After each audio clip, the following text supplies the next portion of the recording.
Buenas tardes, amigos, oyentes, video oyentes. Les hablo, como de costumbre, desde la ciudad de Madrid. Hoy es miércoles 16 de febrero de 2022 y son las 20:02, es decir, las 8:02 p.m. Y vamos con el décimo, creo que es el décimo video de la España imperial.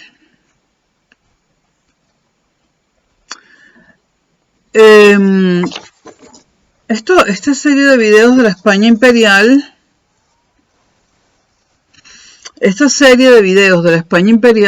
comenzaron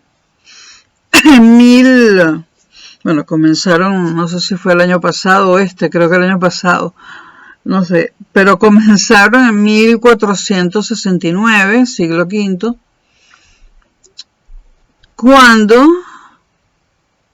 ese día, en 1469, ese año, se casaron Isabel, princesa heredera de la corona de Castilla, y Fernando, príncipe heredero de la corona de Aragón. Bueno, los videos, los llamados reyes católicos, ¿no? Posteriormente ellos se convirtieron, después de una guerra de sucesión, etcétera, en los conocidos como reyes católicos, ¿no? Fernando era el rey de Aragón, por una parte, y solo él. Fernando era el rey de Aragón, y en Aragón Isabel era simplemente la reina consorte. Y un momento que la batería no está bien. Okay. Y Isabel era la reina consorte en Aragón, y en Castilla ella era la reina de Castilla, era ella, y pues Fernando era el rey consorte, pero Isabel, posteriormente Isabel la católica, la reina Isabel, posteriormente llamada la católica, mediante una bula papal que los convirtió a ambos, a Isabel y a Fernando, en los reyes católicos. El término católicos es, digamos que un título que daba el Vaticano. Entonces, primero se hacen reyes de Castilla y Fernando rey de Aragón y de otras posesiones que tenía España, o mejor dicho, que tenía Aragón en Italia. Y Isabel, reina de Castilla. A pesar de que la reina era ella, Isabel y Fernando gobernaron Castilla juntos. Isabel, le dio, digamos, el poder, compartió su poder con su esposo Fernando, podríamos decir que plenamente. Gobernaron juntos porque ella así lo quiso.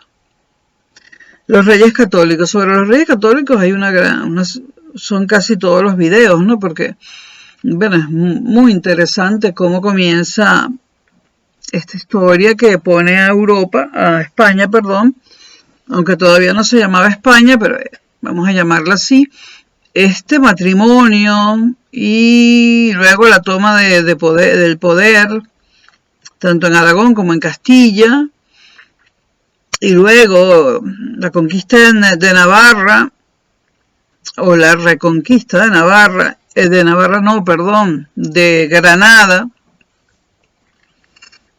y el descubrimiento de América en 1492, el mismo año de la reconquista de Granada. A partir de ese momento España se coloca en el primer plano internacional, que en ese momento era Europa. Realmente España nunca había sido gran cosa, pero en ese momento salta a la palestra internacional y se convierte o se va convirtiendo en el país más poderoso de Europa, hasta que llega a ser el país con más territorio del mundo. El imperio más grande en territorio que el mundo haya visto nunca jamás.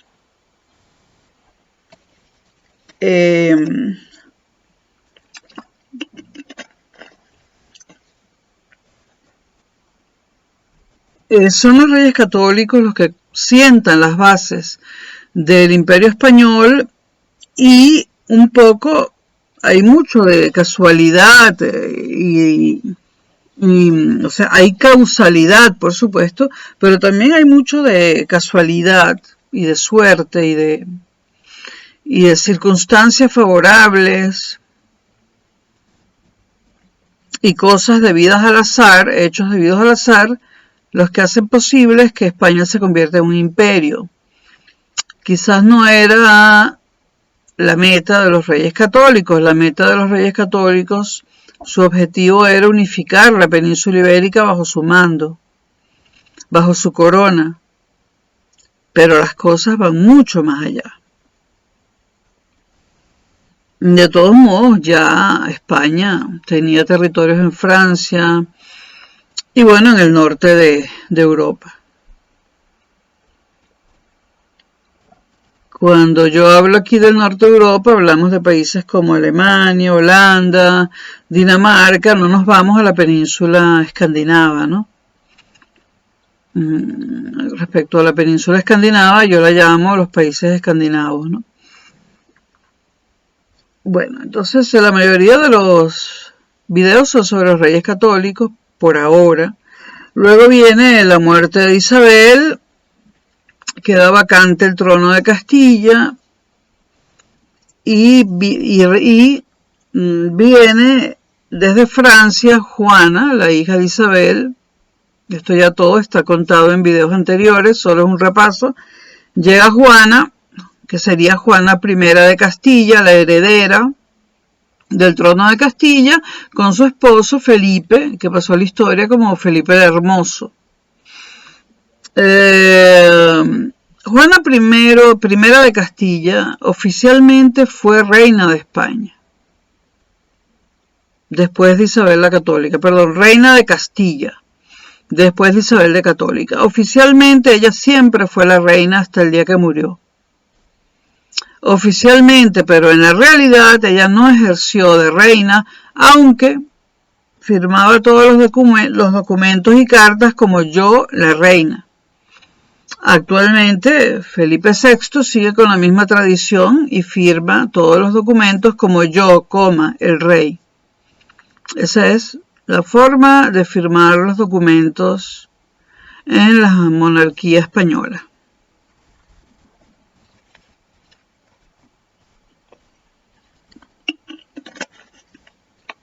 Repito, Juana I de Castilla fue la reina oficial de España, pero fue una reina que no gobernó. En su lugar gobernaron a veces su padre, Fernando, que quedó viudo después de la muerte de Isabel, a veces Cisneros, no me acuerdo si era arzobispo o cardenal, a veces Felipe el Hermoso, el esposo de Juana, que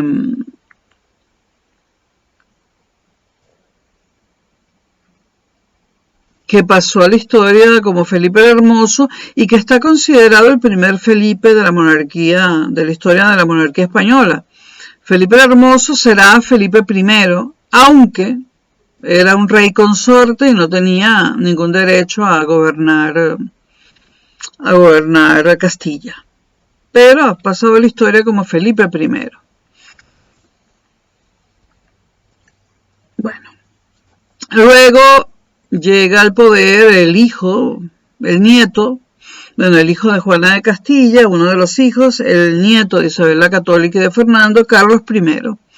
Carlos I de España y V de Alemania, al mismo tiempo que era rey de España. Carlos I era emperador de Alemania y tenía un montón de de cargos, o sea, de títulos nobiliarios adicionales que en los videos anteriores se han mencionado. Sobre el reinado de Juana I de Castilla no hay mucho que decir, es todo muy confuso. Gobierna este, gobierna el otro, la ponen a firmar cosas, bueno. Sobre el reinado de Carlos I de España, V de Alemania, como se le suele nombrar aquí. Aquí uno siempre dice, porque no, eso lo hizo Carlos I de España, V de Alemania. Es así como, no, esa ley la promulgó Carlos I de España, V de Alemania. Así se le llama.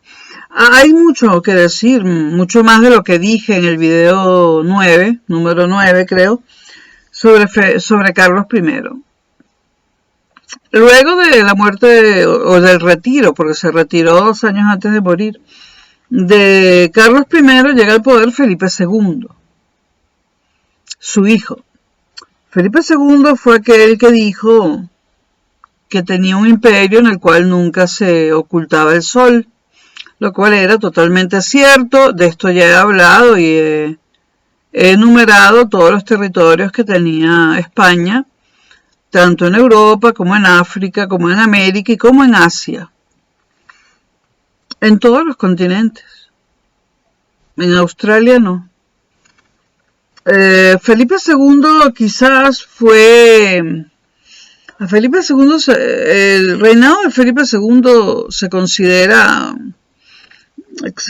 que allí estuvo el punto más alto del imperio español, ¿no? Sin detrimento de Carlos I y sin detrimento de los dos reyes subsiguientes. A Felipe II, que también lo voy a retomar luego en algún video, o sea, yo voy a retomar a Carlos I de España, V de Alemania, porque hay un video muy largo que le dedico a él y a Felipe II, pero merecen muchísimo, merecen muchos más videos. Digo, retomaré a Carlos I en detalle posteriormente, en algún momento, y a Felipe II. Pero de ellos hablé en el video número 9. Y además estoy esperando que dejen de estar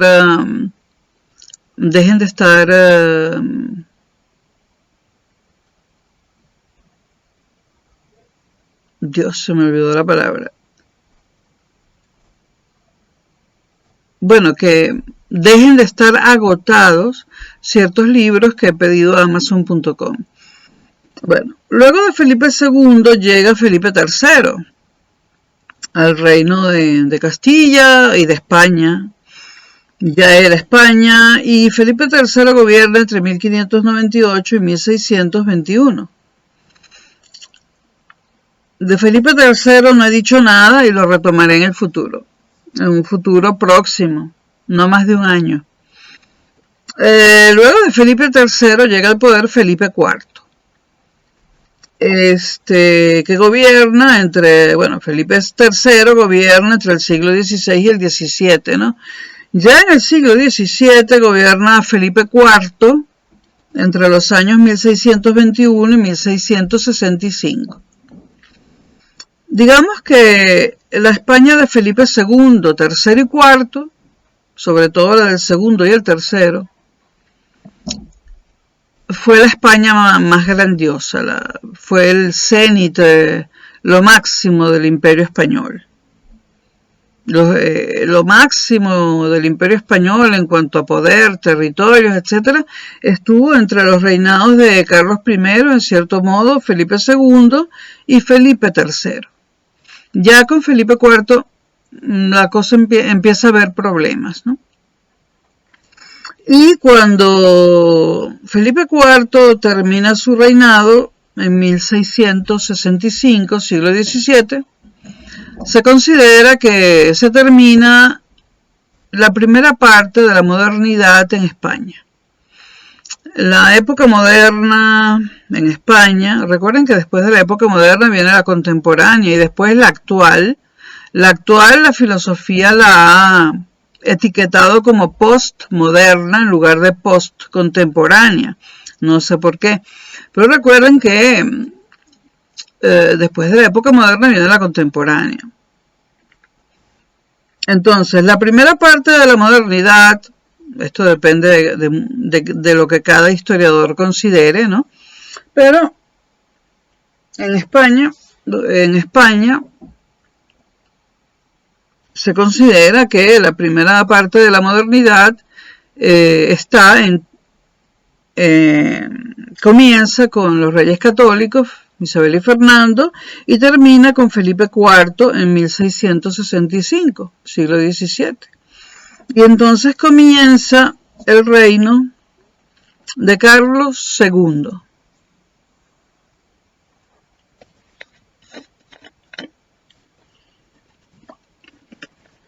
Que es el objeto de este video. Una introducción al gobierno de Carlos II. Ya lo emplearé. Estoy esperando que me llegue un libro y otros más para otras cosas. Carlos II gobierna entre 1665. Digamos que Carlos II es el primer rey de la segunda parte de la modernidad española. Carlos II gobierna entre 1665 y 1700. Es decir, los últimos 35 años del siglo XVII. Desde el reinado de Felipe III empezó a existir en España la figura de los validos, con V, con B corta, validos, no válidos, validos. ¿Qué era un valido? Bueno, un valido era lo que hoy en día llamaríamos un primer ministro, más o menos. Bueno, Carlos II tiene varios validos, ¿no? A lo largo de su reinado, que no fue corto, 35 años es un buen número, ¿no? Claro, nunca superado por los años que gobernó Fidel Castro, que ha gobernado más tiempo del que cualquier emperador romano o cualquier rey de España o de ninguna parte, o cualquier totalitario de la Unión Soviética. Actualmente, esto es un paréntesis, Fidel Castro, ya sé que se murió, ¿eh? Fidel Castro ostenta el primer lugar en cantidad de años en el poder, en toda la historia del mundo. Bueno, Carlos II tuvo como primer valido a Mariana de Austria. Mariana de Austria fue la regente en un primer momento, ya hablaremos de ello en este mismo video más tarde, de Carlos II. Luego tuvo a Neidhart, el segundo regente. Luego tuvo a Valenzuela. En realidad Mariana de Austria fue regente y no tanto valida. Porque Carlos II, Dios mío, Carlos II era menor de edad cuando murió su padre y cuando le tocaba a él ser el rey de España. Entonces, es nombrado rey a los 4 años de edad, pero no gobierna sino hasta los 14, que era en ese momento cuando se adquiría la mayoría de edad. Como en aquella época se vivía menos que ahora, bastante menos, se era mayor de edad, por lo menos en España, a los 14 años. Entonces, durante los primeros 10 años de su reinado, él no gobernó. O sea, ¿cómo va a gobernar un niño de 4 años? Gobernaba mediante la figura de la regencia, la viuda de Felipe IV, Mariana de Austria. Luego, Neidhart fue un válido. Válido es alguien que gobierna por ti, que tú le das poderes temporales o que te administra la cosa si tú estás ocupado en otros asuntos. Una especie de primer ministro. Neidhart fue un válido, pero un válido de Mariana de Austria. Luego los válidos de Carlos II fueron Valenzuela, Juan José de Austria, una figura muy importante, Juan José de Austria, un hombre muy capaz y una figura muy relevante, Y el último valido de Carlos II fue el duque de Medinaceli, también una figura muy importante. En 1665 es nombrado rey Carlos II, pero tiene 4 años. Entonces se inicia la regencia de Mariana de Austria, su madre. En 1600, estos son los acontecimientos más importantes durante el reinado de Carlos II. En 1668 se reconoce la independencia de Portugal, que había pertenecido a España. En 1668 también se firma la paz de Aquisgrán, por la que España cede Lille, hoy la ciudad francesa de Lille. España cede la ciudad de Lille y otras plazas fronterizas a Francia. En 1678 se firma la paz de Nimega, por la que España entrega a Francia el Franco Condado. Aquí ya pueden ver que España está perdiendo territorios, firmando tratados de paz para evitar o finalizar guerras y cediendo territorios, en este caso territorios europeos. En 1700, Carlos II fallece sin descendencia. Comienza el problema sucesorio, hay una guerra de sucesión, igual que la hubo cuando subió al poder Isabel la Católica. Comienza una guerra de sucesión que concluye con el cambio de dinastía. Los Austrias sustituirán a los Borbones y en el año 1700, comienzos del siglo XVIII, los Borbones llegan al poder en España. Justo en el año 1700, por lo tanto los Borbones tienen 322 años como reyes de España, exceptuando la Primera República, que eso no fue nada, ya lo veremos, la Primera República a finales del siglo XIX no fue nada.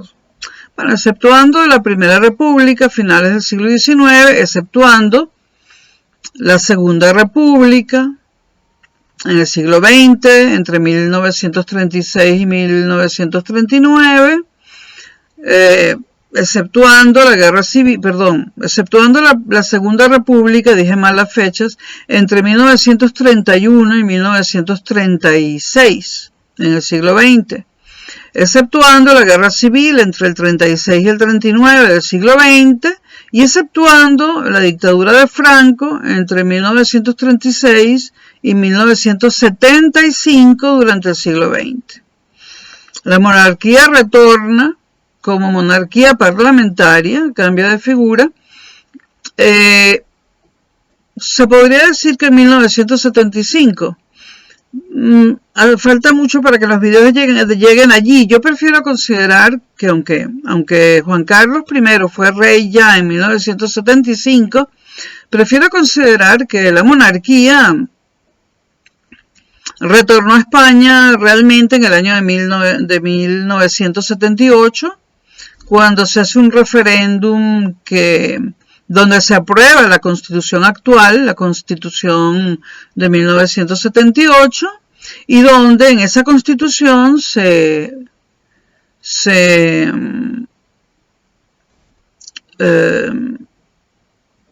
convierte a España en una monarquía parlamentaria, pero con gobiernos democráticos, donde el papel del jefe del Estado lo asume el rey y el papel de jefe de gobierno lo escoge el jefe de gobierno, lo escoge el Parlamento, y lo que hacemos nosotros, los ciudadanos españoles, es votar por los diputados y senadores, y los diputados son los que escogen al jefe de gobierno.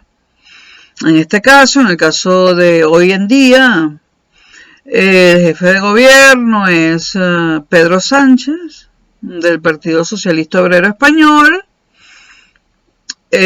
nombrado jefe de gobierno por el Congreso de los Diputados y refrendado el nombramiento por el rey de España, Su Majestad Felipe VI, que obligatoriamente tiene que refrendar la decisión que ha tomado el Congreso de los Diputados.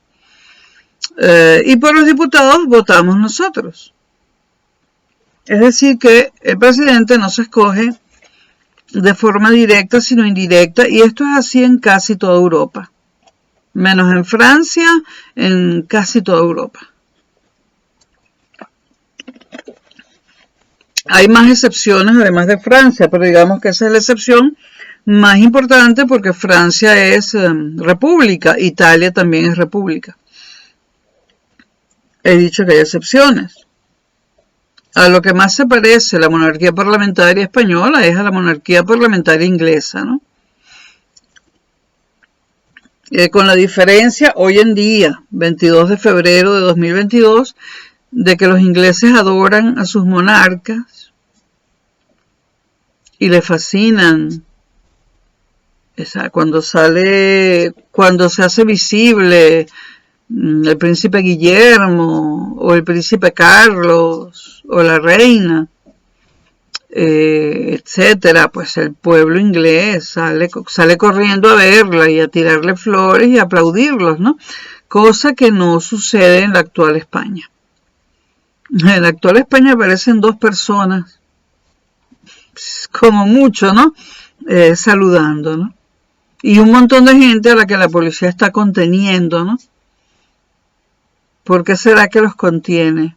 Bueno, para que no saluden al rey demasiado efusivamente, ¿no? Bueno, pasado el chistecito, ¿qué pasó, entre paréntesis de nuevo, entre el 75 y el 78 del siglo XX? Bueno, en el 75 muere Franco. Franco deja en su testamento, como si fuera un rey que no lo era, que debe volver la monarquía, pero la monarquía absoluta, el rey con todos los poderes, ¿no? Y la deja en manos de Juan Carlos I. Cuando muere Franco, Juan Carlos I nombra primeros ministros, ¿no? Que sería como un valido, ¿no? Entre ellos está el último primer ministro o presidente de gobierno de Juan Carlos I antes de la Constitución. Y antes de que esto fuese monarquía parlamentaria, el último primer ministro o presidente de gobierno, como lo quieran ver, de esa España, de esos 3 años llamados la transición, fue Adolfo Suárez. El anterior lo tengo en la punta de la lengua y es que no, bueno.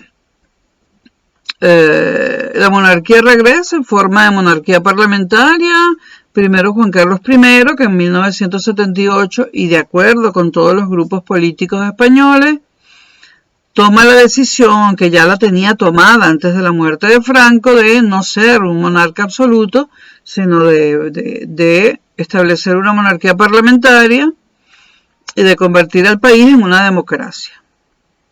Es más, por ejemplo, si se preguntan ustedes, ¿quién declara la guerra en España?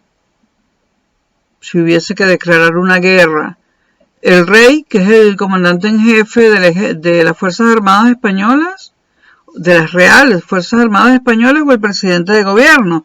La respuesta es el presidente de gobierno. En España la guerra la declara el presidente de gobierno, no el rey. El rey lo que tiene son conocimientos tácticos para manejar la guerra una vez que ésta haya sido declarada, ¿no? Pero no tiene el poder de declarar la guerra. Bueno, volvamos a Carlos II, que nos hemos alejado mucho, ¿no? Bueno, en el año de 1700, por eso lo dije, muere Carlos II sin descendencia, y ese mismo año empieza, no ese mismo año, pero prácticamente sí, ese mismo año comienza la dinastía de los Borbones y se acaba la dinastía de los Austrias. La dinastía de los Austrias. Los Borbones comienzan en 1700. Los Borbones, y esto es una opinión muy generalizada entre historiadores y también entre diletantes, como yo.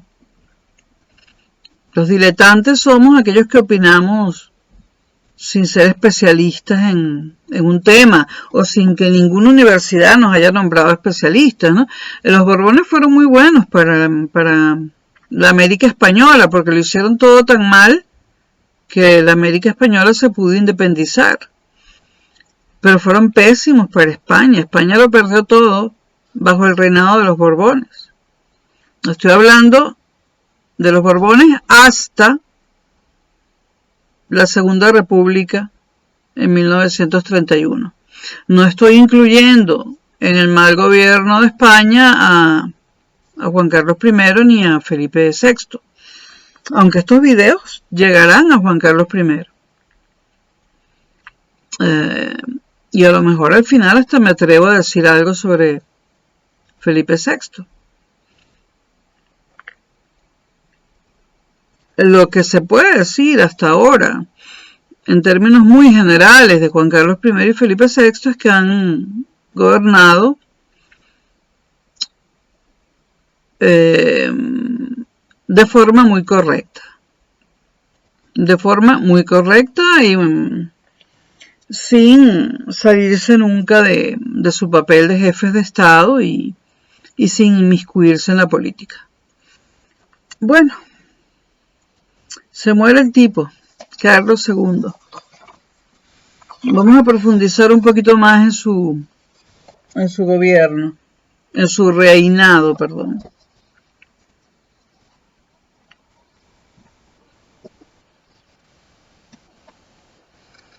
Carlos II, ya dije, gobierna entre 1665 y 1700.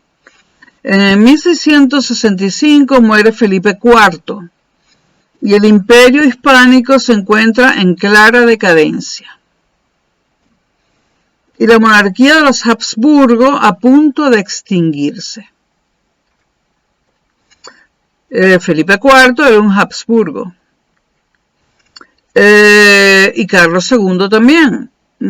A Felipe IV le sucede su hijo Carlos II, un niño de 4 años. En su testamento, Felipe IV había nombrado regente a su viuda Mariana de Austria, mientras Carlos II fuese menor de edad. Y dejó dicho también en su testamento, Felipe IV, que Mariana de Austria gobernaría con la ayuda del Consejo de Regencia. Ahora, el rey era el niño, pero gobernaba Mariana de Austria. Mariana de Austria encumbra a las labores de gobierno, porque ella sobre el gobierno no sabía mucho, encumbra a las labores de gobierno a su confesor, el jesuita alemán Juan Everardo Neidhardt, que además de alemán era jesuita. A mí lo que me preocupa es que era jesuita, no que fuese alemán. Yo creo que todo el mundo que me ha seguido desde el año 2009, cuando empecé a ser youtuber, conoce mi poco aprecio por los jesuitas, ¿no? Y mi repulsión hacia los jesuitas.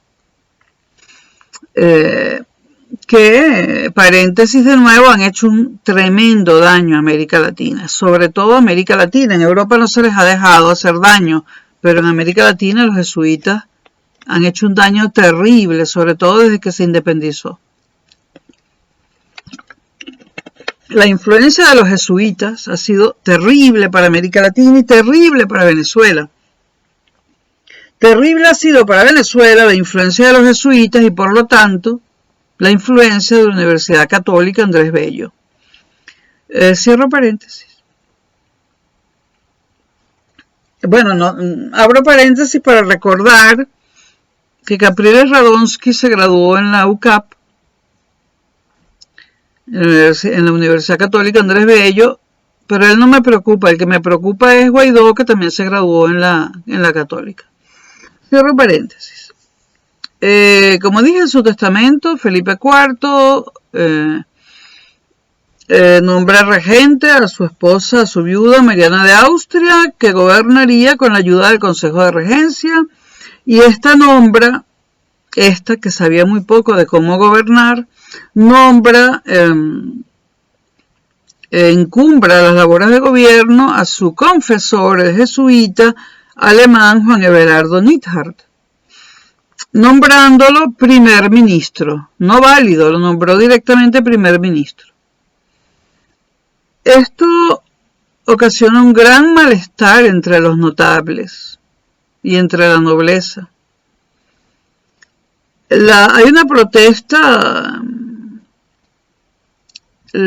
protesta sobre todo muy fuerte por parte de Juan José de Austria en 1669, 4 años después, quien era hijo natural de Felipe IV. Juan José de Austria, una figura muy importante en la historia de España, Juan José de Austria.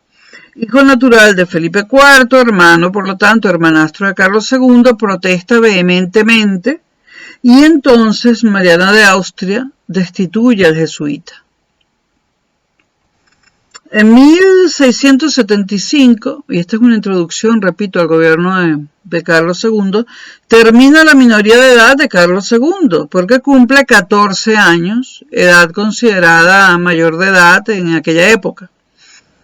Carlos II era una persona débil, física y mentalmente, según se recoge en los anales de la época. No tuvo hijos en ninguno de sus 2 matrimonios. El primero con María Luisa de Orleans.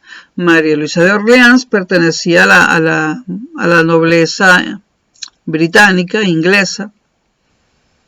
Y el segundo matrimonio con Mariana de Neoburgo. Ninguna de las dos, ni María Luisa de Orleans ni Mariana de Neoburgo, le da hijos a Felipe IV. Perdón, a Carlos II, aunque parece que el problema era de Carlos II, era infértil o no era fértil. En el ámbito internacional, ¿qué pasa durante el reinado de Carlos II? Pues hay continuas derrotas militares y pérdidas territoriales, generalmente favorables al rey de Francia, al entonces rey de Francia, que creo que era así, Luis XIV. En ese momento Luis XIV no sabía que Luis XVI sería guillotinado y pasaría a ser el último rey de Francia, ¿no? Estamos en Luis XIV. Bueno, derrotas militares, pérdidas de territorio. En 1668, como ya dije antes, se reconoce la independencia de Portugal, hecho ignorado durante el reinado de Felipe IV, que lo estaba dejando de lado para ver si no tenía que reconocerla, ¿no? En los videos no dije en qué momento España se apodera de Portugal, eso se los debo en ese periodo que va desde Carlos I hasta Felipe IV y del que no me he ocupado mucho. Hay continuos ataques de la monarquía francesa, ataques militares, a las posesiones españolas en los Países Bajos. Esto lleva a tratados de paz y a pérdidas territoriales para España. Está la paz de Aquisgrán en 1668, donde España le cede a Francia Lille y otras plazas fronterizas, como ya dije. Está la paz de Nimega y la paz de Ryswick. Un error en mis apuntes. Guiones con error, menos mal que me doy cuenta. Hay una paz de Nimega en 1684, donde España pierde territorios. Y luego hay una paz de Ryswick en 1697, una paz quiere decir un tratado de paz. La paz de Ryswick en 1697, en esa nueva guerra, España recupera lo que perdió en la paz de Nimega en 1684. En 1684 pierde unos territorios que recupera íntegramente en 1697. Territorios que habían pasado a manos francesas. El problema de la sucesión.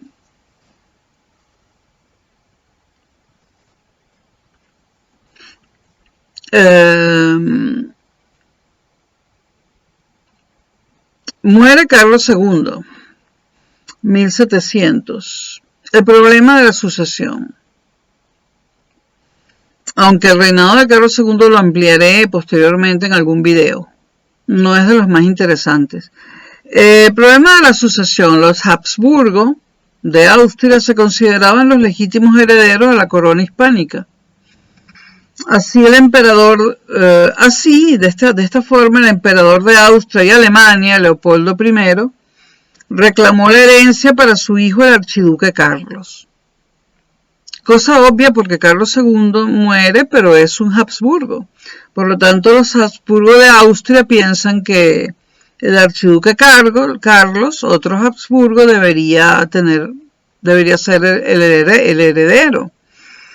En segundo lugar, la candidatura aceptada por los ingleses y los holandeses era la del príncipe José Fernando de Baviera, nieto de la hija de Felipe IV, María Teresa.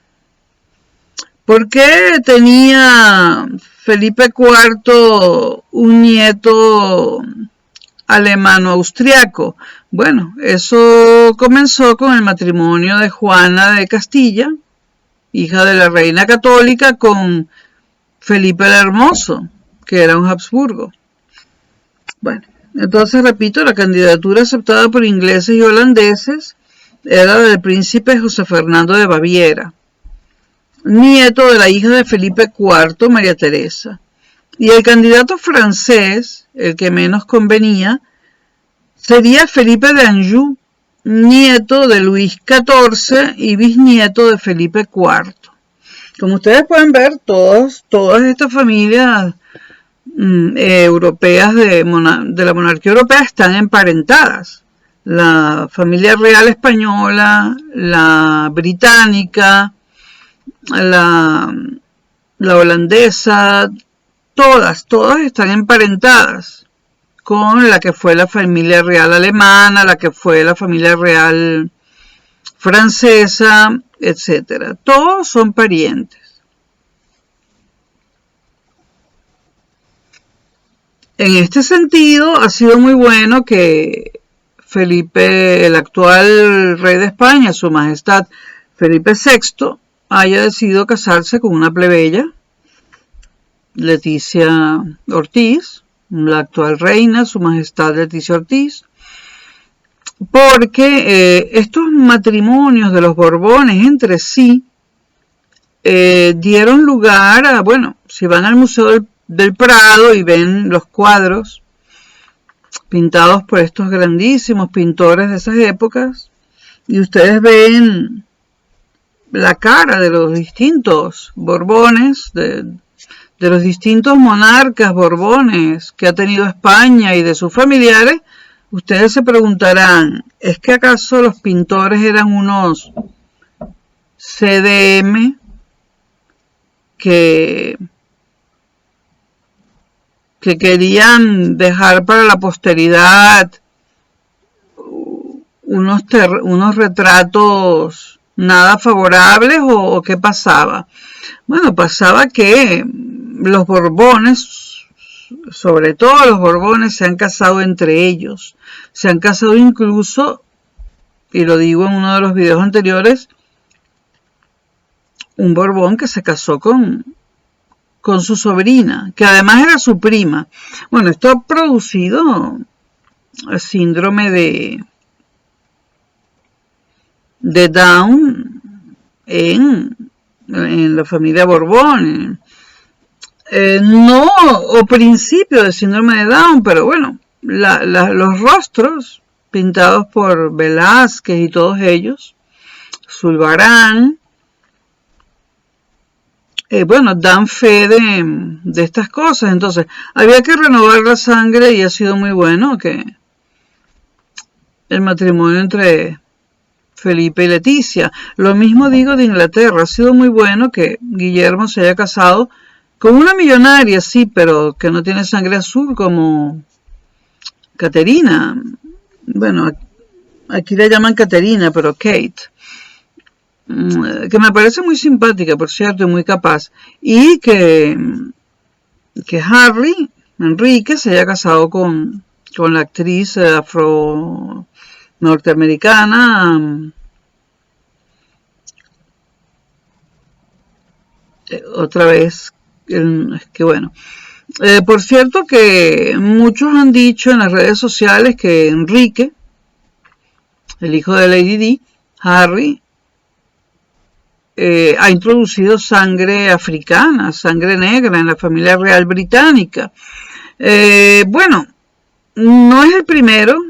Ya anteriormente, lo que pasa es que no voy a grabar videos sobre los reyes británicos, aunque quién sabe, no sé si me llegará la vida para eso. También estoy leyendo sobre los antepasados de la reina Isabel de Inglaterra, la actual reina, ¿no?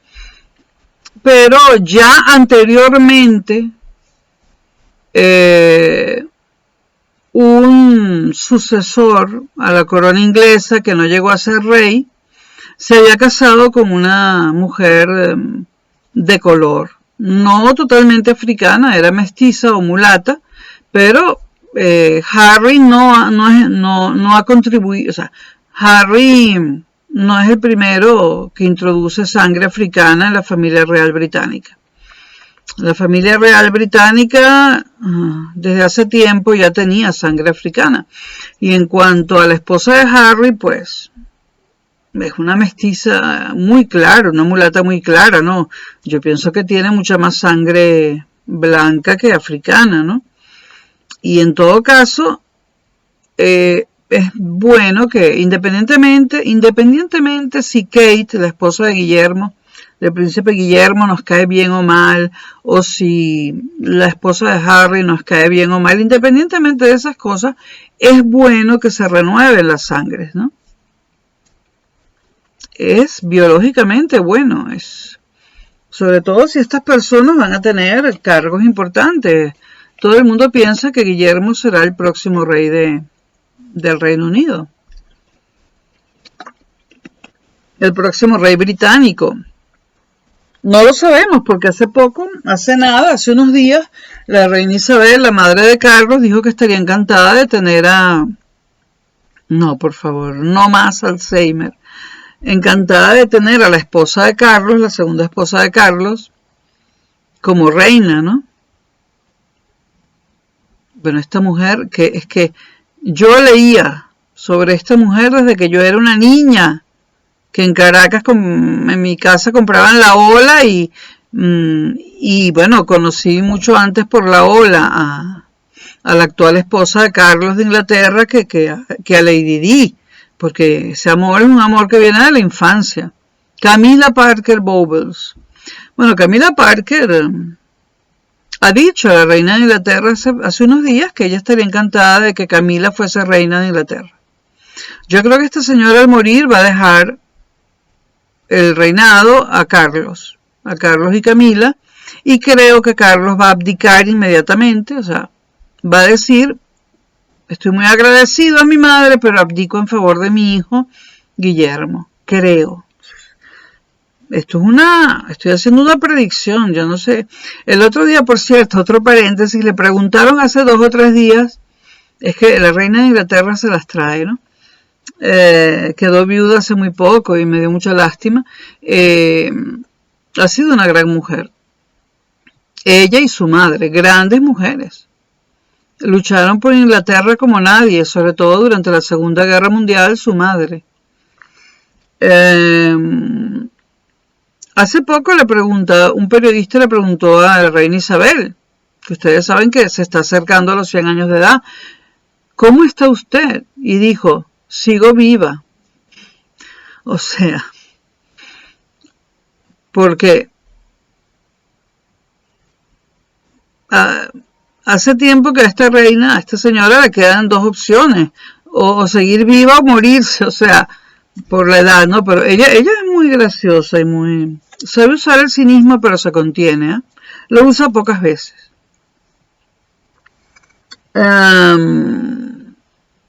Bueno, entonces el candidato francés, dijimos,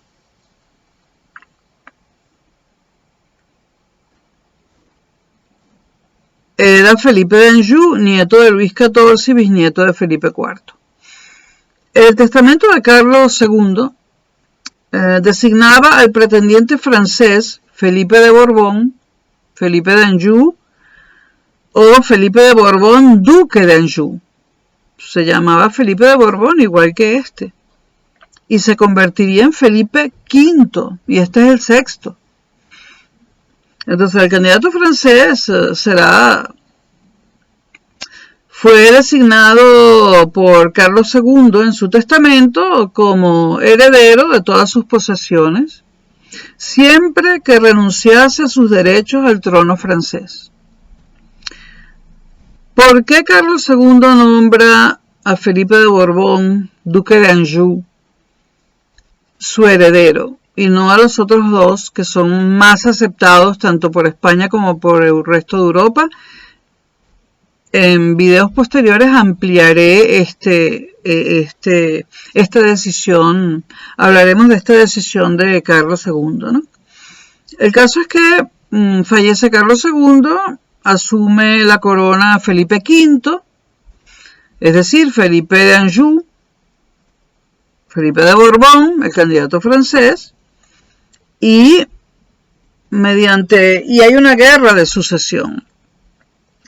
Y con Felipe V, duque de Anjou y ahora rey de España, llegan los Borbones a la corona española.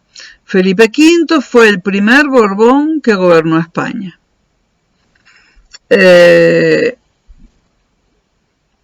Esto causó temores en Europa, la llegada de Felipe V al trono español. Felipe V renunció antes de aceptar el trono español, renunció a su condición de heredero del trono de Francia, tal como se lo pedía Carlos II en su testamento. Pero esto produjo temores en toda Europa porque se temía la formación de un bloque hispano-francés. Y esto provocó el rechazo del resto de todos los estados europeos, especialmente de Inglaterra y Austria. Y este fue el origen de la guerra de sucesión que se extendería hasta 1714. Es decir, desde 1700 hasta 1714 está en el poder Felipe V, pero hay una guerra de sucesión. Es decir, está en el poder, pero todavía no puede decir que lo va a conservar el poder. Hay una guerra de sucesión de 14 años. Y bueno, el reinado de Felipe V no va a ser abordado en este video. Este video es sobre el reinado de Carlos II. ¿Cómo estaba España durante el reinado de Carlos II? Bueno, en el siglo XVII hubo una crisis económica generalizada en toda Europa.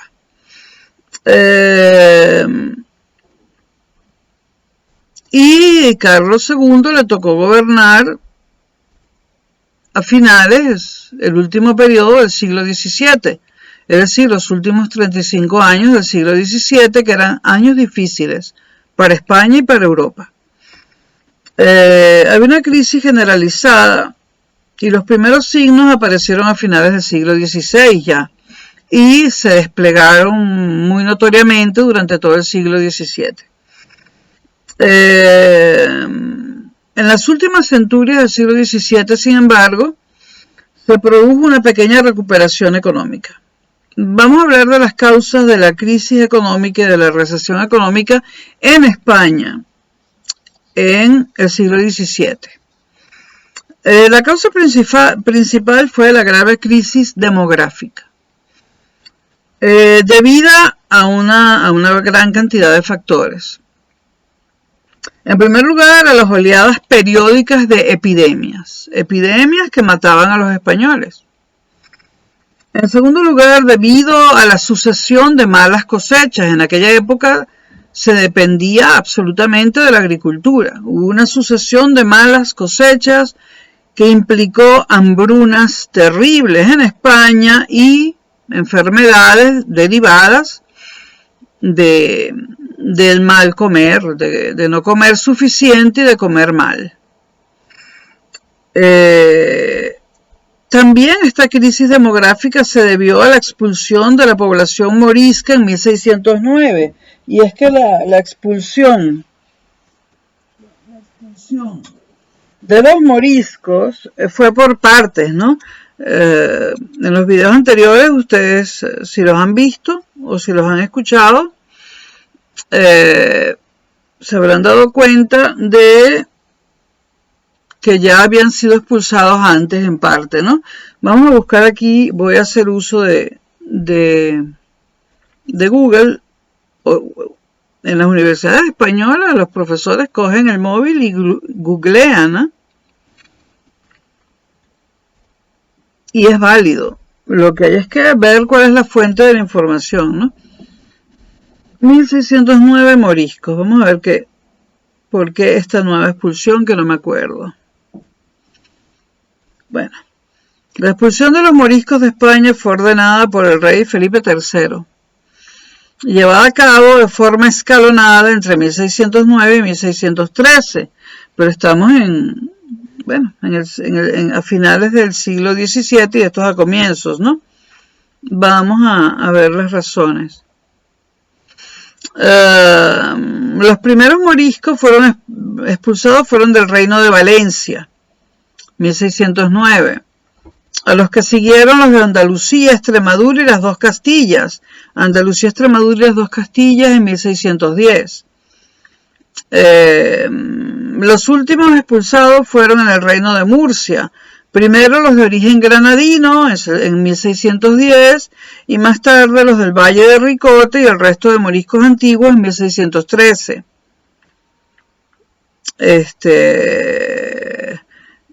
En total, unas 350.000 personas fueron expulsadas, ¿no?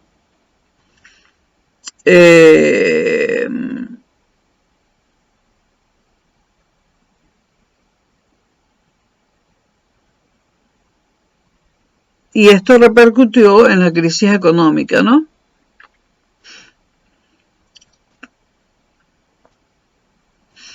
Bueno. ¿Quiénes eran los moriscos? Eran los musulmanes reconvertidos en cristianos. Ustedes se acuerdan que cuando se reconquista Granada en 1492, que es el mismo año del descubrimiento de América, se expulsa a algunos, pero a los que se quieren convertir al cristianismo se los deja, e incluso se dejan musulmanes no convertidos, ¿no? Entre ellos el mismo Boabdil, que fue el sultán de Granada. Después hubo rebeliones en las Alpujarras, que es una zona de Granada, y fueron expulsados algunos moriscos y el resto de musulmanes, y después hubo unas segundas revueltas en las Alpujarras, donde fueron expulsados más moriscos, hasta la expulsión total en 1609.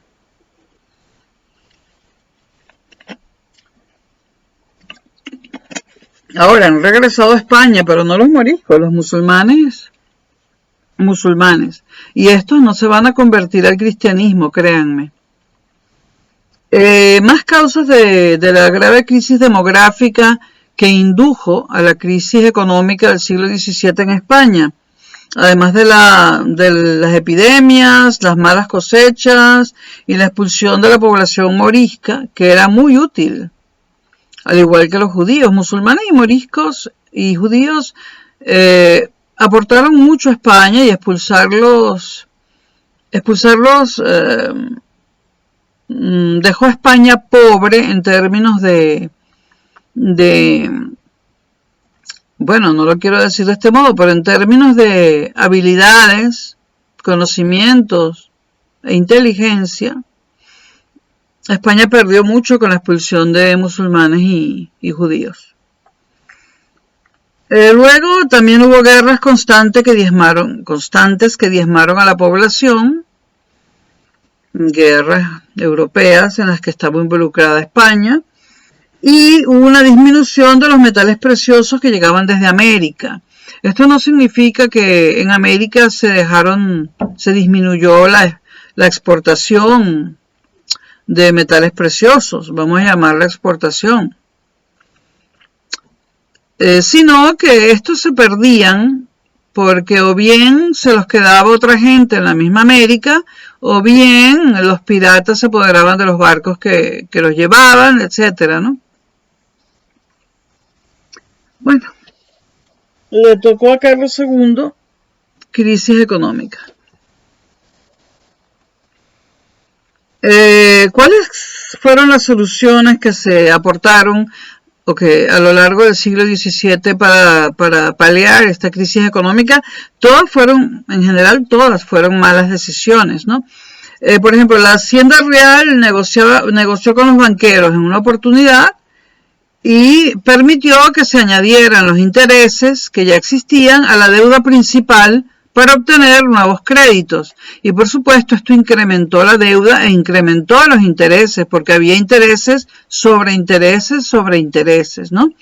Una pésima medida que nunca se debe tomar a no ser que estés con el agua al cuello. Luego el conde duque de Olivares, que es una figura muy importante también en la historia de España, y que llevaba a cabo una política general reformista, trabajó para la corona española en política económica, tomó las siguientes medidas en diferentes momentos. Por ejemplo, acuñación de monedas de vellón. Ya lo que es el vellón lo expliqué en los videos número 9. Acuñar monedas de vellón por montones. Esto, por supuesto, produjo inflación. Esto es lo que hoy en día llamamos una política monetaria expansiva, que siempre termina en inflación y devaluación de la moneda, siempre. Y que América Latina insiste en continuar, porque no hay otra parte del mundo donde se siga haciendo política monetaria expansiva. Bueno, en aquel momento, siglo XVII, esto no se llamaba así, pero acuñar monedas de vellón cuando tu economía no está produciendo nada es el camino directo a la inflación y a la devaluación de la moneda. Bueno, acuñaron monedas de vellón. Lo que era el vellón lo expliqué en los videos 9. Luego el conde duque de Olivares devaluó la moneda. Bueno, no tenía más remedio. Si acuñas, si lanzas al mercado monedas de más, pues tienes que devaluar la moneda, porque se va a devaluar sola, y más te vale aceptar la devaluación, si no es peor. Bueno, luego hubo aumentos impositivos sobre la varilla y la sosa.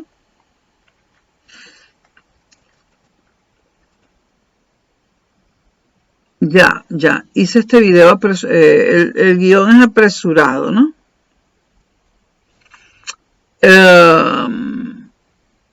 Hubo aumentos impositivos sobre la varilla, sobre el cultivo de la varilla. ¿Qué es la varilla? Son especies de plantas tolerantes a la sal. Esto quiere decir que se pueden plantar cerca del mar y no mueren, ¿no? Pues un impuesto sobre estas plantas, sobre el comercio con el producto de estas plantas. Impuestos sobre la sosa. ¿De qué sosa estarán hablando? Bueno, sobre el carbonato de sodio. Impuestos sobre el carbonato de sodio. Como ven, todo tiene que ver con la sal. Y después directamente impuestos sobre la sal. Es decir, toda la cadena productiva de la sal, o sea, estos impuestos, bueno, hoy en día lo escucho un economista y se desmaya, ¿no? O sea, impuestos en toda la cadena de producción que lleva al producto final, que es la sal y que es lo que vas a comerciar. O sea, tanto la varilla como la sosa son etapas anteriores a la producción de sal.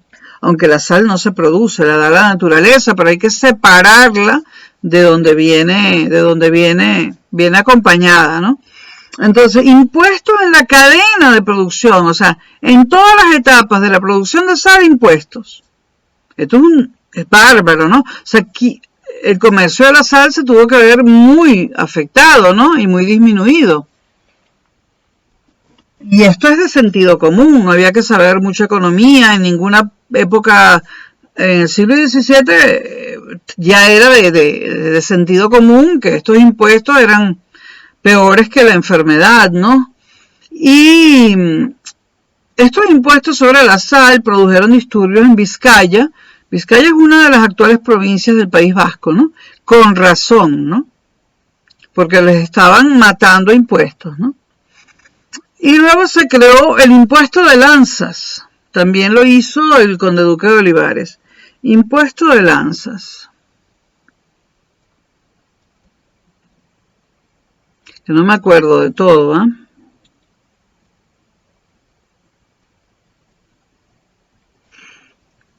En España esto ya no se paga. Bueno, era un servicio de dinero que prestaban al rey los grandes y títulos del reino en sustitución de los soldados con que debían asistirle en la guerra. Ok, el impuesto de lanza entonces era lo que pagaban los aristócratas, los grandes de España y los títulos. Ya hablé en videos anteriores de quiénes eran los grandes de España y quiénes eran los títulos. Eran las capas más altas de la nobleza. Los grandes eran el estamento más importante después del rey y los títulos el segundo más importante. Pues les puso un impuesto siempre y cuando, o sea, por cada hijo que no enviaran como soldado a la guerra. Bueno, si primero se había creado la enemistad de los pobres con lo de la sal, ahora se crea la enemistad con la aristocracia, ¿no? Luego creó una unión de armas, así la llamó, para repartir en igualdad las cargas fiscales en los territorios. Y luego llegó al colmo, esto ya es terrifying, ¿no? Yo estoy hablando inglés como Nadal. Luego llegó al colmo el conde duque de Olivares de vender pueblos de Castilla y Andalucía. Vender pueblos de Castilla y Andalucía que perdían así la cualidad de realengos y se convertían en señoríos. Tener un señorío daba categoría, entonces mucha gente pagó por comprar las tierras que ya tenía, por comprar todo el pueblo y subir de categoría social. Es decir que, y esos pueblos, hay pueblos privados en España, sigue habiéndolos. Hay muchos pueblos con dueños privados. Bueno, todas estas medidas, la mayoría fueron un desastre, pero fueron medidas para tratar de paliar la crisis del siglo XVII. Y surgió la figura del arbitrista. El arbitrista es una figura que surgió en la literatura española del siglo XVII, una figura burlona. El arbitrista se consideraba aquel asesor que proponía soluciones disparatadas y que empeoraban la situación. Hubo muchos de estos personajes en el siglo XVII y la literatura española del siglo XVII los caricaturizó en muchas de sus obras, sobre todo la dramaturgia. La figura del arbitrista. El arbitrista no es un árbitro, es un arbitrista. Es decir, alguien que propone soluciones disparatadas. La sociedad en el siglo XVII y bajo Carlos II, que fue el que gobernó los últimos 35 años del siglo XVII, ¿cómo era? Pues seguía siendo una sociedad estamental. En este canal hay un video bastante largo y preciso sobre lo que es una sociedad estamental. Además hemos hablado de ello ya en videos anteriores de esta serie de la España imperial. Hubo un empobrecimiento del campesinado, bueno, por los impuestos y por las malas cosechas, y de las clases populares urbanas. Hubo un aumento de la mendicidad, obvio, y del bandolerismo. Siempre que hay crisis, incluso hoy en día, surgen estas cosas. Por eso la Europa actual tiene subsidios muy criticados por Estados Unidos y por los gobiernos de derecha latinoamericanos. El subsidio no solamente es un dinero que saca a alguien de sus mayores problemas, como es la comida, por ejemplo, o el techo. Un subsidio no da para mucho, pero da para pagar una pequeña habitación en algún barrio de clase media baja, por ejemplo. ¿Qué hace el subsidio además de darle un techo, aunque sea un techo mediocre, ¿no? Y comida, o sea, además del subsidio que se le da a una persona en Europa, si lo administra bien le puede dar un techo, puede alquilar alguna pequeñísima habitación y puede cocinar su propia comida y sus necesidades básicas, las más básicas, están cubiertas. El subsidio se da solamente para beneficiar al desempleado o al minusválido que no tiene ingresos. No, no es solamente para beneficiar a esas personas, lo cual debo decir no está mal, porque la gente no debe pasar hambre ni debe dormir en la calle. Es un subsidio también para evitar que haya mendigos por montones. La mendicidad no es buena en ningún sentido y es un subsidio para evitar que haya bandoleros. Porque cuando la gente se está muriendo de hambre y lleva mucho tiempo muriéndose de hambre, roba. Y eso es así. Seguramente me está escuchando gente con mucho dinero. Yo conozco gente muy rica que dice, yo jamás, que estará diciendo, yo jamás robaría. Robarías. Si no tienes que comer, robarías. Déjate de pendejadas. Bueno, a diferencia de la economía, las artes fueron muy favorecidas durante los siglos XVI y XVII. Se hablaba de una edad de oro en el siglo XVII. Por ejemplo, habrá videos sobre arte a partes, sobre historia del arte a partes, ¿no? Pero, por ejemplo, en pintura, en España, el siglo XVI y XVII, los siglos XVI y XVII produjeron a Ribera, a Zurbarán, a Velázquez, a Murillo y otros pintores menores, ¿no? Todas estas obras de Ribera, Zurbarán, Velázquez y Murillo, las pueden ver, las que están en el Museo del Prado, que son muchísimas, las pueden ver allí y en las exposiciones temporales del mismísimo Museo del Prado, de la Fundación Mafre en Madrid, que la recomiendo ampliamente, y del Museo Thyssen-Bornemisza, el Museo de la Baronesa Thyssen. Recomiendo ampliamente estas exposiciones. Y si quieren ver en las colecciones permanentes, tanto del Prado como del Thyssen, hay obras de Ribera, de Zurbarán, de Velázquez y de Murillo.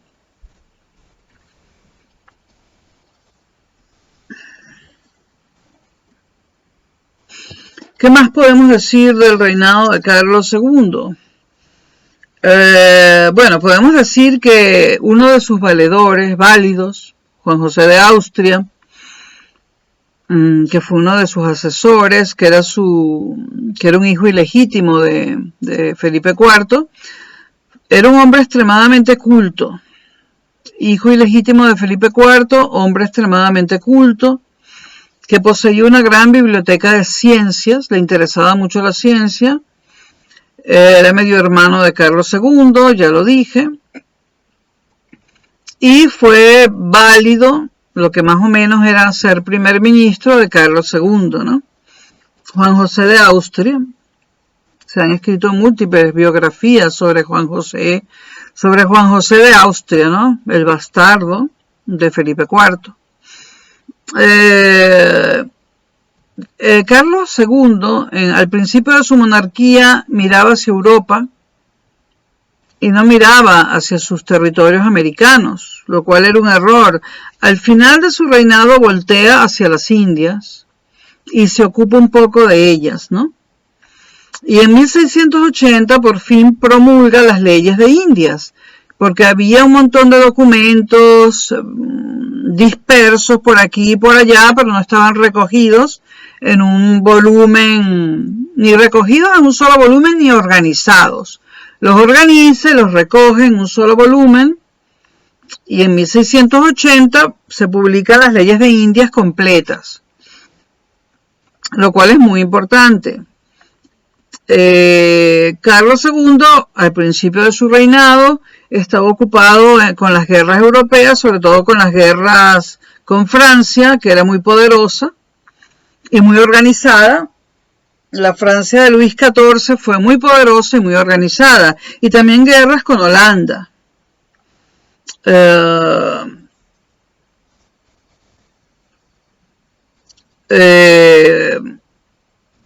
Conflictos, pues también en 1668 tuvo un conflicto porque hubo una revuelta en el reino de Cerdeña, que le pertenecía a España.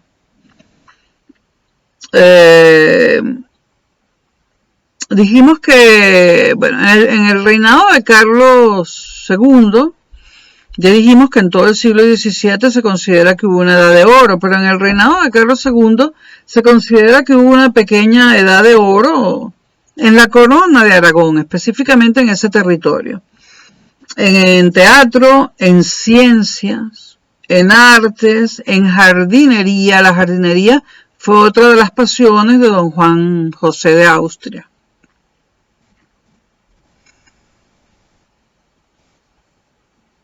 Carlos II, ya lo dije, era hijo de Felipe IV y de Mariana de Austria, y tenía los siguientes títulos, Carlos II. Estas eran sus posesiones y sus títulos. Y no voy a hablar de las posesiones en América, estos son los títulos en Europa. Carlos II fue al mismo tiempo rey de España, rey de Nápoles, rey de Sicilia, rey de Cerdeña, duque de Milán, soberano de los Países Bajos y conde de Borgoña. No sé cómo se puede vivir con todos esos títulos a cuestas, ¿eh? Y manejando todos esos territorios, más lo de África, más lo del Pacífico, más lo de América. Y Carlos II, como ya lo dije, fue el último rey de la Casa de Austria. A su muerte, los Austrias son reemplazados por los Borbones. Hablamos ya de los posibles sucesores. José Fernando de Baviera, que no pudo ser, que era nieto de Felipe II, hijo de la infanta Margarita. La infanta Margarita, por cierto, fue pintada por Velázquez y también por Picasso. Tengo los imanes en mi nevera. El cuadro pintado por Velázquez está en el Museo del Prado, y el cuadro de la infanta Margarita pintado por Picasso, me imagino que utilizó foto no existía. Bueno, el cuadro de la infanta Margarita pintado por Picasso está en el Museo Picasso en el barrio gótico de Barcelona, que fue donde yo lo vi. Me compré el imán, ¿no? Es muy interesante contrastar a la infanta Margarita pintada por Velázquez y pintada por Picasso. A lo mejor grabo esos dos, los tengo pegados en la nevera, los dos imanes, ¿no? Entonces, José Fernando de Baviera no pudo suceder a Carlos II porque murió antes de tiempo. Tampoco sucedió a Carlos II el archiduque Carlos, que sin embargo llegó a ser el emperador Carlos VI. Tuvo quizás un mejor destino que ser rey de España, ¿no? Llegó a ser el sucesor de Carlos V, el emperador Carlos VI. Y por lo tanto, como ni el archiduque Carlos ni José Fernando de Baviera fueron los sucesores de Carlos II, lo fue Felipe de Anjou o Felipe de Borbón, duque de Anjou, que entró en 1701 a la corona española. El primer Borbón en la historia de España, Felipe V. ¿Por qué le habrá puesto Felipe de nombre a su hijo Juan Carlos I? Felipe V, hijo de Luis de Francia y de María Ana Victoria de Baviera.